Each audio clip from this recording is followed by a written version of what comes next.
علی محمد وعلی آلہ وصحبہ وبارک وسلم صلاۃ و سلاما علیک یا سیدی یا رسول اللہ وعلی آلک واصحابک یا حبیب اللہ۔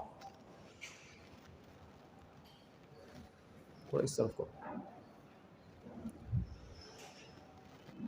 بس تھوڑا سا اوپر کرو، یہاں سے ادھر اس طرف سے۔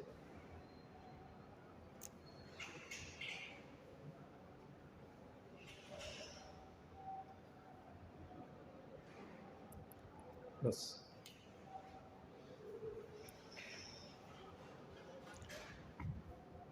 اللہ رب العزت سورۃ النحل آیت نمبر 89 میں ارشاد فرماتا ہے وَيَوْمَ نَبْعَثُ۔ اللہ کریم سورۃ النحل آیت نمبر 89 یعنی 89 نمبر آیت میں ارشاد فرماتا ہے وَيَوْمَ نَبْعَثُ فِي كُلِّ أُمَّةٍ شَهِيدًا عَلَيْهِمْ مِنْ أَنفُسِهِمْ وَجِئْنَا بِكَ شَهِيدًا عَلَى هَؤُلَاءِ وَنَزَّلْنَا عَلَيْكَ الْكِتَابَ تِبْيَانًا لِكُلِّ شَيْءٍ وَهُدًى وَرَحْمَةً وَبُشْرَى لِلْمُسْلِمِينَ۔ اور جس دن ہم ہر امت میں انہی میں سے ان پر ایک گواہ اٹھائیں گے، اور اے حبیب تمہیں ان سب پر گواہ بنا کر لائیں گے، اور ہم نے تم پر یہ قرآن اتارا جو ہر چیز کا روشن بیان ہے اور مسلمانوں کے لیے ہدایت اور رحمت اور بشارت ہے۔ اس آیت کریمہ میں اللہ رب العزت جل جلالہ نے چند باتوں کو بیان کیا ہے۔ پہلی بات تو یہ ارشاد فرمائی کہ قیامت کے دن انبیاء کرام علیہم السلام جب اللہ رب العزت کی بارگاہ میں اپنی امتوں کے بارے میں گواہی دیں گے کہ انہوں نے اللہ کا پیغام اپنی امتوں تک پہنچا دیا ہے اور ان لوگوں کو ایمان قبول کرنے کی دعوت دی ہے، تو اس پر جو امتیں ہوں گی وہ اپنے نبیوں کو جھٹلائیں گی۔ امتیں یہ کہیں گی کہ یا اللہ ان نبیوں نے ہم تک تیرا پیغام نہیں پہنچایا، اگر نبی تیرا پیغام ہم تک پہنچاتے تو ہم بھی ایمان لے آتے۔ تو اس پر پھر اللہ رب العزت پیارے نبی صلی اللہ علیہ وآلہ وسلم کو ارشاد فرمائے گا کہ اے پیارے حبیب تم ان پر گواہی دو کہ میرے نبیوں نے میرا پیغام اپنی امتوں تک پہنچایا تھا۔ اسی کا بیان اس آیت میں موجود ہے۔ رب تعالیٰ فرماتا ہے وَجِئْنَا بِكَ شَهِيدًا عَلَى هَؤُلَاءِ، یعنی اے محبوب تمہیں ان سب پر گواہ بنا کر ہم لائیں گے، تمہیں ان نبیوں پر تمہیں گواہ بنائیں گے، ہم تمہیں امتوں اور ان کے خلاف گواہی دینے والے انبیاء کرام علیہ السلام پر گواہ بنا کر لائیں گے۔ جیسا کہ ایک دوسری آیت ہے سورۃ النحل کی، اس میں اللہ پاک ارشاد فرماتا ہے فَكَيْفَ إِذَا جِئْنَا مِن كُلِّ أُمَّةٍ بِشَهِيدٍ وَجِئْنَا بِكَ عَلَى هَؤُلَاءِ شَهِيدًا، یعنی تو کیسا حال ہوگا جب ہم ہر امت میں سے ایک گواہ لائیں گے، اور اے حبیب تمہیں ان سب پر گواہ اور نگہبان بنا کر لائیں گے۔ تو نبی کریم علیہ السلام ان امتوں کی گواہی دیں گے۔ روایات میں آتا ہے، کتابوں میں لکھا کہ نبی کریم علیہ السلام کی امت بھی گواہی دے گی۔ اس پر جب پوچھا جائے گا کہ تم ان نبیوں کے بارے میں کیسے گواہی دے سکتے ہو کہ ان نبیوں نے واقعی اپنی امتوں تک پیغام پہنچایا، تو اس پر پھر وہ کہیں گے کہ ہم نے اپنے پیارے نبی حضرت محمد صلی اللہ علیہ وسلم کو ایسا سنا ہے، اور آپ علیہ السلام پر نازل ہونے والی کتاب قرآن میں ہم نے پڑھا ہے۔ تو پھر نبی کریم علیہ السلام بھی سارے نبیوں کے بارے میں بھی گواہی دیں گے، اور وہ لوگ کہ جو نبیوں کے خلاف اللہ کی بارگاہ میں ایک دعویٰ کر رہے تھے یا نبیوں کے بارے میں اس طرح کی گفتگو کر رہے ہوں گے کہ ہمیں تو ان لوگوں نے پیغام نہیں پہنچایا، تو نبی کریم علیہ السلام ان سب پر گواہی دیں گے کہ ان لوگوں نے اللہ کا پیغام پہنچایا ہے۔ اور نبی کریم علیہ السلام کو کیسے پتا چلا؟ نبی کریم علیہ السلام کو چونکہ اللہ پاک نے قرآن کریم میں بیان کیا کہ ایسا معاملہ ہوگا۔ دوسری بات اس آیت کریمہ میں یہ بیان فرمائی گئی کہ تبیانا لکل شیء ونزلنا علیک الکتاب تبیانا لکل شیء، اور ہم نے تم پر یہ قرآن اتارا جو ہر روشن چیز کا جس میں بیان موجود ہے۔ اس قرآن کریم میں کتنا روشن بیان موجود ہے۔ امام اہل سنت مولانا شاہ احمد رضا خان رحمۃ اللہ علیہ فرماتے ہیں، آپ فرماتے ہیں کہ قرآن عظیم گواہ ہے، اور اس کی گواہی کس قدر اعظم ہے کہ وہ ہر چیز کا تبیان ہے۔ تبیان اس روشن اور واضح بیان کو کہتے ہیں جس میں ذرہ بھی پوشیدگی نہ ہو، کسی بات کو چھپایا نہ گیا ہو۔ لفظ کی زیادتی معنی کی زیادتی پر دلیل ہوتی ہے۔ بیان کے لیے ایک تو بیان کرنے والا ہونا چاہیے، اور وہ بیان کرنے والا کون ہے؟ اللہ رب العزت کی ذات۔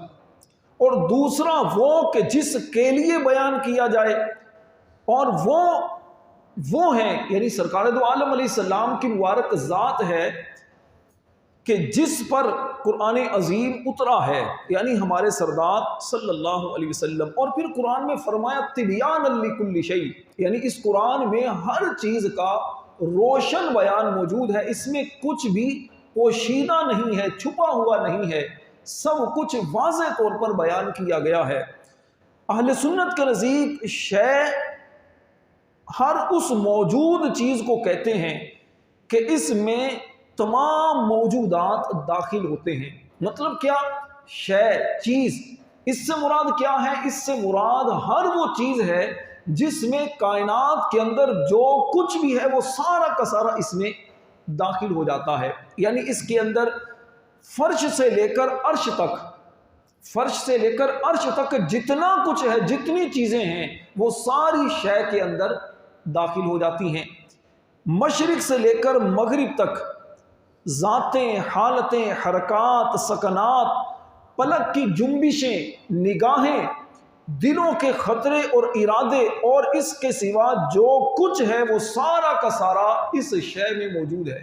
تو مطلب کیا ہوا؟ تبیانا لکل شیء، کہ قرآن عظیم کے اندر ہر چیز کا بیان، لوح محفوظ کا بھی اس میں بیان موجود، عرش و کرسی کا بیان بھی موجود، اس میں کائنات کی ذرے ذرے کی چیزوں کا بیان بھی قرآن کے اندر موجود۔ تو گویا قرآن کا جتنا بڑا عالم ہوگا، جو قرآن کو جتنا زیادہ سمجھنے والا ہوگا، فہم رکھنے والا ہوگا، اتنا ہی زیادہ وہ کائنات کی چیزوں کا بھی علم رکھنے والا ہوگا۔ اور قرآن کا سب سے زیادہ، سب سے بڑا عالم کون ہے؟ میرے اور آپ کے نبی صلی اللہ علیہ وسلم کی ذات۔ کیوں؟ کیونکہ آپ وہ ہیں کہ جس کو رب نے قرآن سکھایا ہے۔ الرحمن علم القرآن، رب قرآن میں فرماتا ہے رحمان وہ ہے جس نے اپنے محبوب کو قرآن سکھایا ہے۔ محبوب کو کتنا قرآن سکھایا ہے، کتنا علم دیا ہے؟ رب فرماتا ہے وَعَلَّمَكَ مَا لَمْ تَكُنْ تَعْلَمْ، اے پیارے ہم نے تجھے وہ سب سکھا دیا جو آپ نہیں جانتے تھے، جو نبی پاک نہیں جانتے تھے، رب نے فرمایا کہ ہم نے سب سکھا دیا۔ تو نبی کریم علیہ السلام کو قرآن سکھانے والا رب تعالیٰ ہے۔ تو آج وہ لوگ معاذ اللہ جو یہ کہتے ہیں کہ نبی کریم علیہ السلام پڑھے لکھے نہیں تھے، معاذ اللہ، اس طرح بھی بعض جہلا اپنے آپ کو علماء کہنے والے حقیقتاً جاہل قسم کے لوگ معاذ اللہ نبی کریم علیہ السلام کو کہتے ہیں تو ان پڑھ تھے۔ ہم کہتے ہیں وہ ان پڑھ نہیں، وہ تو کتنوں کو پڑھانے والے تھے۔ جس کو پڑھانے والا رب تعالیٰ ہو وہ ان پڑھ کیسے ہو سکتا ہے؟ وہ بے پڑھے ہوئے تھے، وہ کسی سے نہیں پڑھے، کسی سے مطلب انسانوں سے نہیں پڑھے، رب سے تو پڑھے تھے۔ انسانوں میں سے آپ کا کوئی استاد نہیں تھا. انسانوں میں سے اگر آپ کا کوئی استاد ہوتا تو وہ یہ کہہ سکتا تھا کہ یہ جو قرآن ہے یہ تو میں نے اسے سکھایا ہے, مجھ سے پڑھ کر لکھ دیا. تو اللہ تبارک و تعالیٰ نے اس قرآن کو نبی کریم علیہ السلام کو جیسا سکھایا, نبی پاک علیہ السلام نے ویسا صحابہ کو بتایا اور صحابہ نے لکھا. اور جب صحابہ نے لکھا تو پھر صحابہ سے کہا مجھے سناؤ. اور اب صحابہ نے جو لکھا تھا, جنہیں کاتبین وحی کہا جاتا ہے, وحی لکھنے والے صحابہ, اگر اس میں کوئی ان سے غلطی ہوتی تو پھر آپ ان کی اصلاح کرتے, ان کو بتاتے ایسے نہیں ایسے لکھو. لکھنے کا طریقہ بھی ان کو بتاتے, اور اگر کبھی غلطی ہوتی تو ان کی غلطی پر ان کی اصلاح کرتے تھے. تو بہرحال اس قرآن کریم میں اللہ رب العزت نے ہر چیز کا بیان کیا ہے. قرآن کریم سے اگر ہم پوچھیں کہ لوح محفوظ میں کیا لکھا ہے تو رب کا قرآن فرماتا ہے کل صغیر و کبیر مستطر, ہر چھوٹی اور بڑی چیز اس میں لکھی ہوئی ہے. قرآن میں کیا کیا ہے اب سنیے. اور قرآن میں اللہ پاک فرماتا ہے وَكُلَّ شَيْءٍ أَحْصَيْنَاهُ فِي إِمَامٍ مُبِينٍ, اور ایک ظاہر کر دینے والی کتاب یعنی لوح محفوظ میں ہم نے ہر چیز شمار کر رکھی ہے. اور قرآن فرماتا ہے وَلَا حَبَّةٍ فِي ظُلُمَاتِ الْأَرْضِ وَلَا رَطْبٍ وَلَا يَابِسٍ إِلَّا فِي كِتَابٍ مُبِينٍ, اور نہ ہی زمین کی تاریکیوں میں کوئی دانہ ہے مگر وہ سب جانتا ہے. زمین کی تاریکیوں میں کوئی دانہ بھی ایسا نہیں جسے اللہ نہ جانتا ہو. اور فرمایا کوئی تر چیز نہیں اور نہ ہی خشک چیز مگر وہ ایک روشن کتاب میں ہے. سب کا ذکر ایک روشن کتاب لوح محفوظ میں موجود ہے. بے شک صحیح احادیث یہ فرما رہی ہیں کہ قیامت تک جو کچھ ہونے والا ہے, روز اول سے لے کر قیامت تک جو کچھ ہوا, جو کچھ ہوگا, وہ سارا کا سارا لوح محفوظ میں لکھا ہے. بلکہ یہاں تک ہے کہ جنت اور دوزخ والے اپنے ٹھکانے میں چلے جائیں گے, اس کا ذکر بھی لوح محفوظ میں موجود ہے. اور ایک حدیث میں یہ فرمایا کہ ابد تک سب کا سب حال اس میں لکھا ہے. اس سے بھی یہی مراد ہے. تو خلاصہ کلام یہ ہے کہ اللہ تبارک و تعالیٰ نے اس قرآن کریم میں سب کچھ بیان کر دیا ہے. اب قرآن کو سمجھنے کے لیے علم ہونا چاہیے. قرآن ہر بندے کو پڑھ کر سمجھ آ جائے ایسا ممکن نہیں ہے. اس کے لیے کسی بڑے عالم کے پاس بیٹھ کر قرآن کو سمجھنا ہوگا, ورنہ قرآن کا صرف ترجمہ پڑھ کر اگر کوئی بندہ سمجھنا چاہے تو وہ عموماً خطا کھا جاتا ہے, عموماً غلطی کر جاتا ہے. آج کل فتنوں کا دور ہے, نئے نئے فتنے اٹھ رہے ہیں. لوگ صرف قرآن کا ترجمہ پڑھ کر کچھ کا کچھ مطلب سمجھ لیتے ہیں. قرآن جب آپ پڑھیں گے عربی, اگر آپ تھوڑی عربی کی سود بد آپ حاصل کریں, عربی گرامر کو دیکھیں کہ قرآن میں بعض اوقات ایک ایک لفظ کے کئی معنی ہوتے ہیں. ایک لفظ ہے, معنی بہت سارے ہیں. اب کس لفظ کا کس موقع پر کیا معنی ہوگا یہ ہر بندہ نہیں پہچان سکتا. مثال کے طور پر لفظ ولی قرآن کے اندر ہی 7 معنی کے اندر استعمال ہوا ہے. لفظ دعا قرآن میں کئی معنی میں استعمال ہوا ہے. اب دعا سے پہلے اگر الا آ جائے تو معنی کچھ اور بن جاتا ہے, با آ جائے تو معنی کچھ اور بن جاتا ہے. لفظ ماں کا معنی عربی کے اندر نہیں بھی ہے, لفظ ماں کا عربی کے اندر معنی جو بھی ہے, لفظ ماں کا عربی کے اندر معنی کیا یہ بھی ہے.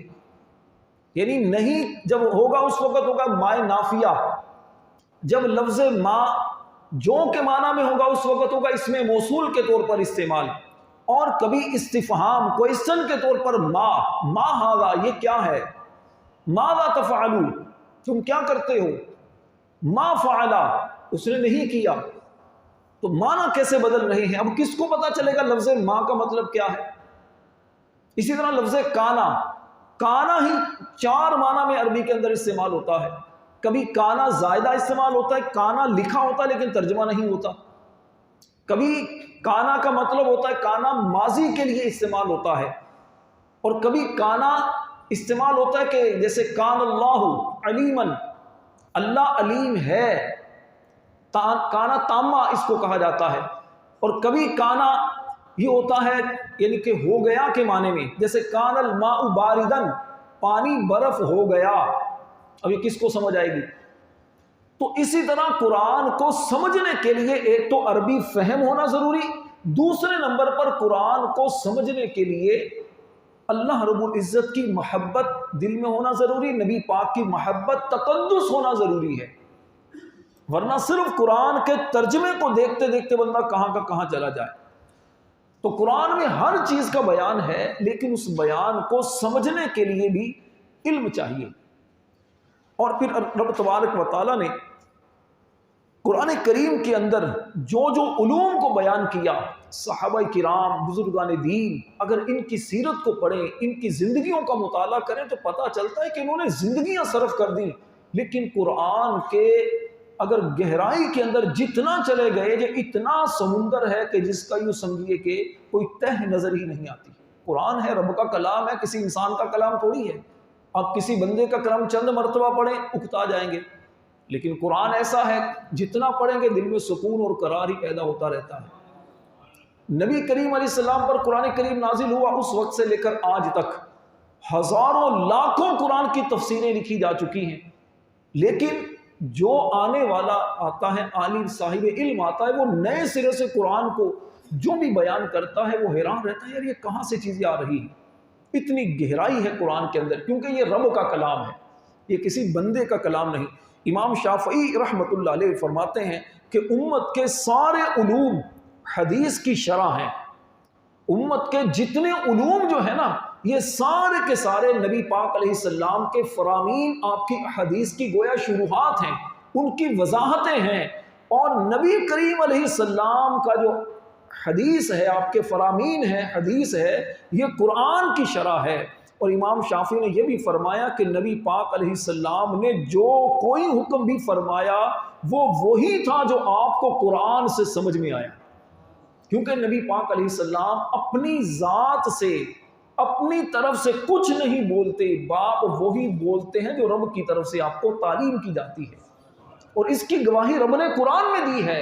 فرمایا وَمَا يَنطِقُ عَنِ الْهَوَىٰ إِنْ هُوَ إِلَّا وَحْيٌ يُوحَىٰ، فرمایا اور میرا محبوب اپنی خواہش سے کچھ نہیں بولتا، یہ جو بھی بولتا ہے وحی خدا بولتا ہے۔ تو اس لیے نبی پاک علیہ السلام کی احادیث یہ قرآن کی شرح ہے۔ حضرت ابو بکر بن مجاہد رحمۃ اللہ علیہ سے منقول ہے، انہوں نے ایک دن فرمایا کہ عالم کے اندر کوئی چیز ایسی نہیں جو قرآن کریم میں ذکر نہ کی گئی ہو۔ اس پر کسی نے ان سے کہا کہ کیا یہ جو مسافر خانے ہیں، مسافر خانے پہلے دور میں ہوا کرتے تھے، اب بھی ہیں، تو کہا ان مسافر خانوں کا ذکر کیا یہ بھی قرآن میں ہے؟ تو آپ رحمت اللہ علیہ نے فرمایا کہ ہاں، وہ اس آیت میں ہے، رب تعالیٰ فرماتا ہے لیس علیکم جناح ان تدخلوا بیوتا غیر مسکونۃ فیہا متاع لکم، اس بارے میں تم پر کچھ گناہ نہیں کہ ان گھروں میں جاؤ جو خاص کسی کی رہائش نہیں، جن میں تمہارے لیے نفع اٹھانے کا اختیار ہے۔ تو واضح طور پر اب بندہ غور کرے کہ سرائے مسافر خانوں میں خاص کسی کی رہائش تو نہیں ہوتی، مسافروں کے لیے بنائے جاتے ہیں۔ اسی طرح اور بہت کچھ قرآن کے اندر ہے، لیکن بات یہ ہے کہ قرآن کو سمجھنا یہ ضروری ہے۔ بعض لوگ کہتے ہیں یار قرآن ہے، سمجھنا مشکل تھوڑی ہے، میں بھی ترجمہ پڑھ سکتا ہوں، میں بھی اردو پڑھ سکتا ہوں۔ تو اردو ترجمہ کرنے والے نے اردو عربی کو اردو میں ٹرانسلیٹ کیا ہوگا نا، اب ضروری تھوڑی ہے کہ اس نے ترجمہ بھی اسی کے مطابق کیا ہو۔ ترجمہ کرنے کا مطلب کیا ہے کہ اللہ پاک یہ فرما رہا ہے، اللہ کی مراد کو سمجھنا اتنا آسان تھوڑی ہے۔ وہی سمجھ سکتا ہے جو نبی کریم علیہ السلام کی احادیث کا عالم ہوگا، کیونکہ جیسا قرآن کو نبی پاک علیہ السلام نے سمجھا ویسا کون سمجھ سکتا ہے۔ تو قرآن کو سمجھنے کے لیے احادیث کو سمجھنا ہوگا کہ قرآن کی کس آیت کی نبی پاک علیہ السلام نے کس موقع پر کیا تفسیر بیان کی، یہ پتہ چلے گا تو پھر اسے مطلب بیان کرنے میں آسانی ہوگی۔ اللہ کریم ہمیں قرآن کریم کو سمجھنے کی توفیق عطا فرمائے۔ آمین بجاہ النبی الامین صلی اللہ علیہ وسلم۔ الحمدللہ رب العالمین والصلاة والسلام علی خاتم النبیین۔ یا رب العالمین یا ارحم الراحمین، ہماری حاضری اپنی بارگاہ میں قبول فرما۔ یا اللہ ہمارے صغیرہ کبیرہ گناہوں کو معاف فرما، ہماری غلطیوں کوتاہیوں لغزشوں خطاؤں سے درگزر فرما۔ مالک کریم نور قرآن سے ہمارے سینوں کو روشن فرما۔ کہتے رہتے ہیں دعا کے واسطے بندے تیرے، کر دے پوری آرزو ہر بے قصو مجبور کی۔ صلی اللہ تعالی علی حبیبہ محمد وآلہ وصحبہ اجمعین برحمتک یا ارحم الراحمین۔ لا الہ الا اللہ محمد رسول اللہ۔